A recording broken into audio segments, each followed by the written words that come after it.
नमस्कार दोस्तों। आज हम कक्षा 10वीं के गणित का अध्याय 3 देखेंगे। नाम है दो चर वाले रैखिक समीकरण युग्म। इसकी हम सबसे पहले बेसिक रूल्स एंड फॉर्मूलाज देखेंगे। तो सबसे पहले हम देखेंगे कि दो चर वाले रैखिक समीकरण युग्म होते क्या हैं। तो परिभाषा देखेंगे इसकी। तो देखेंगे दो दो चर वाले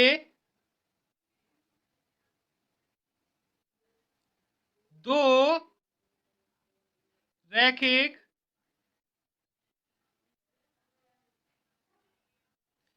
समीकरणों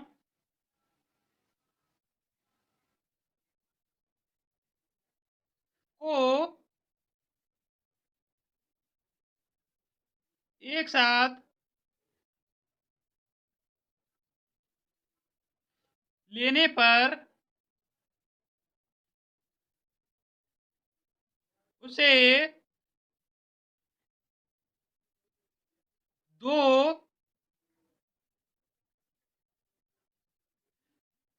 चर वाला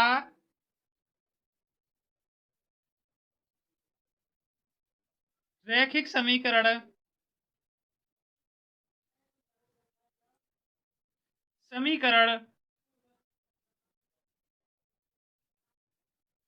युग्म कहते हैं।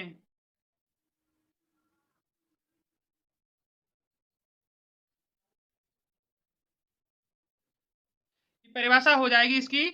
अब देखेंगे उदाहरण में जैसे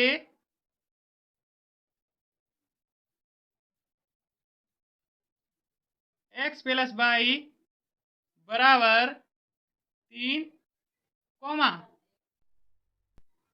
2x प्लस 3y बराबर में 6।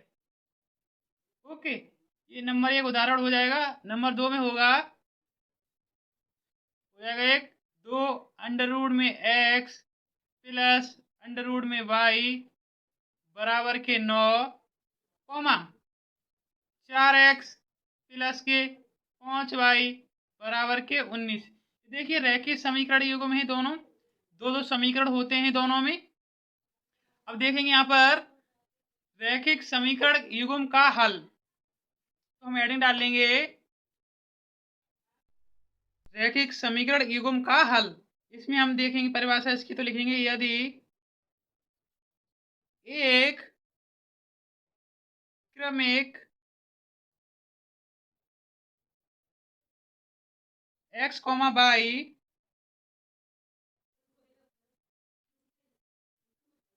दोनों समीकरणों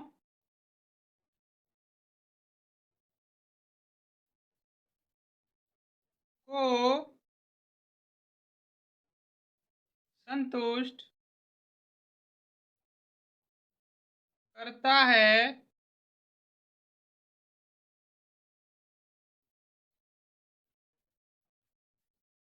एक करता है तो देखिए यहाँ पर, तो इसे रैखिक समीकरण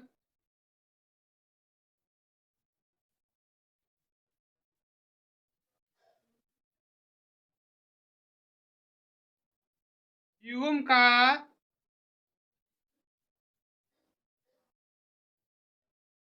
हल कहते हैं। हल कहते हैं। ओके, अब देखिए यहाँ पर इसे थोड़ा समझेंगे कि रैखिक समीकरण युग्म का हल तो इसकी होगी यदि एक क्रमिक x, y दोनों समीकरणों को संतुष्ट करता है। इसमें देखिए तो दो समीकरण दिए हुए हैं यहाँ पर x प्लस वाई बराबर 3, कॉमा 2x प्लस 3y बराबर 6। अगर हम इनमें x और y के मान रखें तो उनका मान बराबर आए तो कैसे होंगे, रैखिक समीकरण युग्म का एक हल होगा।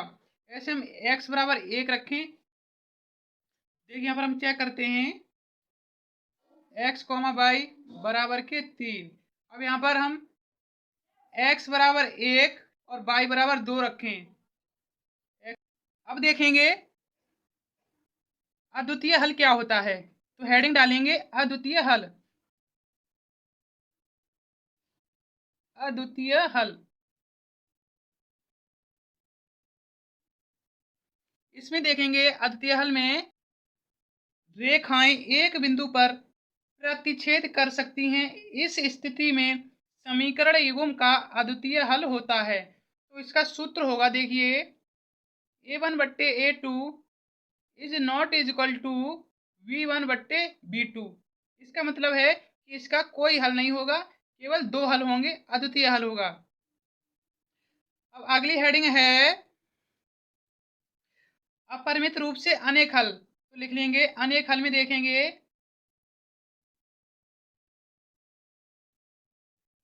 रेखाएं संपाती हो सकती हैं।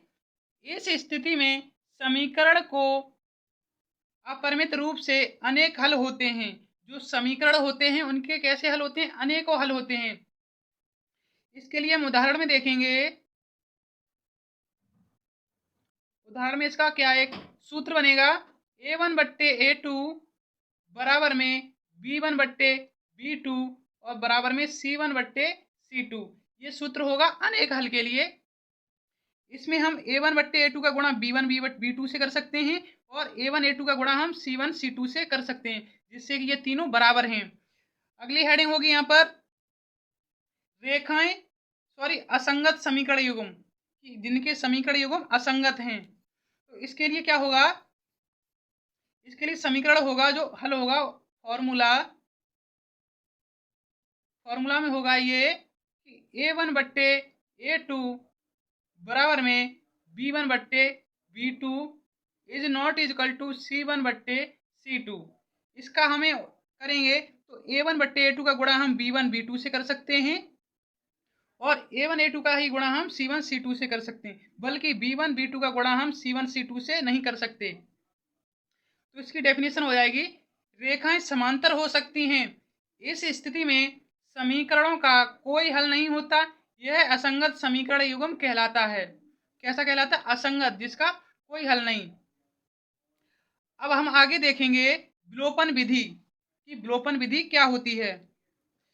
देखिए यहाँ पर विलोपन विधि में देखेंगे, इस विधि में किसी एक अज्ञात राशि के गुणांकों को समान बनाना पड़ता है।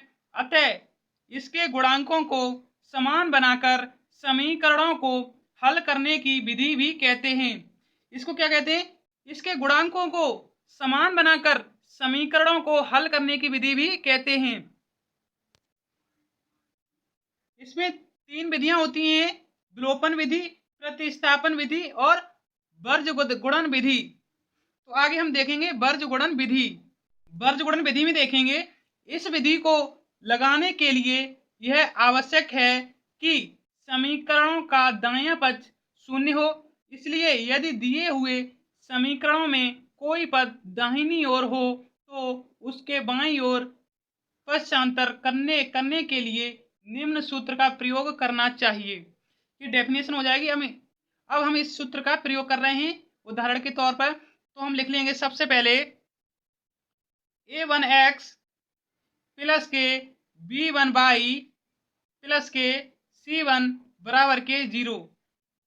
आगे होगा a2x प्लस के b2y प्लस के c2 बराबर के 0। अब देखिए यहाँ पर हम तीन पक्ष लेंगे, x, y और एक बराबर में एक अचर पद। तो देखिए x बट्टे हम लिख लेंगे x का ये जब गुणांक ले लिया तो हम x के गुणांक को छोड़ देंगे। अब हम लेंगे y और अचर पद का, तो y का क्या होगा, b1/b2, b1/b2 हो जाएगा और c1/c2 हो जाएगा बराबर में। अब हम y का लेंगे तो y के बट्टे क्या होगा, अब हम y के गुणांक को b1 और b2 को यहाँ पर छोड़ देंगे। अब हम अचर पद और x के गुणांक को लेंगे। तो x के गुणांक हैं अचर पद c1/c2, x के गुणांक क्या होंगे a1/a2। ओके, आगे देखेंगे हम अचर पद लेंगे जब, तो हम x और y के दोनों के गुणांक लिखना पड़ेगा। तो लिखेंगे a1/a2 इधर होगा b1 बट्टे b2। अब देखिए यहाँ पर जब हम क्रॉस मल्टीप्लाई करेंगे तो x बट्टे b1c2 सूत्र होता है ये वर्ग गुणन विधि का, b1c2 ब्रैकेट में बंद कर लेंगे, माइनस का साइन लगता है हमेशा ध्यान रखना, माइनस b2c1 b2c1। अब हम इसी प्रकार y का करेंगे तो y बट्टे c1a2 या a2c1, तो हम लिख लेंगे a2c1, पुनः यहाँ पर माइनस का साइन। अब a1 के c2 बराबर में 1 बट्टे a1 b2 माइनस के a2 b के 1। ओके, देखिए इस प्रकार से ये वर्ग गुणन विधि का एक सूत्र हो गया है। अगली डेफिनेशन हो जाएगी प्रतिस्थापन विधि कि प्रतिस्थापन विधि क्या है। तो इसमें पॉइंट होंगे 3। नंबर 1, दी गई समीकरणों में से किसी एक से y का मान x के पदों में ज्ञात करें। जैसे कि देखिए यहाँ पर कोई समीकरण दिया हुआ है x प्लस y बराबर के 1, तो हमें क्या करना होगा कि y का मान x के पदों में ज्ञात करें। तो हम क्या करेंगे, y बराबर के माइनस के x प्लस के 1, x को हम LHS में ले जाएं, तो इसी विधि को हम क्या कहते हैं, प्रतिस्थापन विधि कहते हैं। और सेकंड पॉइंट में होगा y का मान दूसरी समीकरण में रखकर x का मान प्राप्त करते हैं। अगर हमें यहाँ पर x का मान लीजिए कि हमें 50 प्राप्त हो गया, तो हम पुनः इसी प्रकार से y बराबर के x का मान रखेंगे जब समीकरण में, तो माइनस के 50 प्लस के 1, तो y बराबर के माइनस के 49। ओके, इस प्रकार से हम x और y के मान प्राप्त कर सकते हैं। यही विधि हमारी प्रतिस्थापन विधि कहलाती है।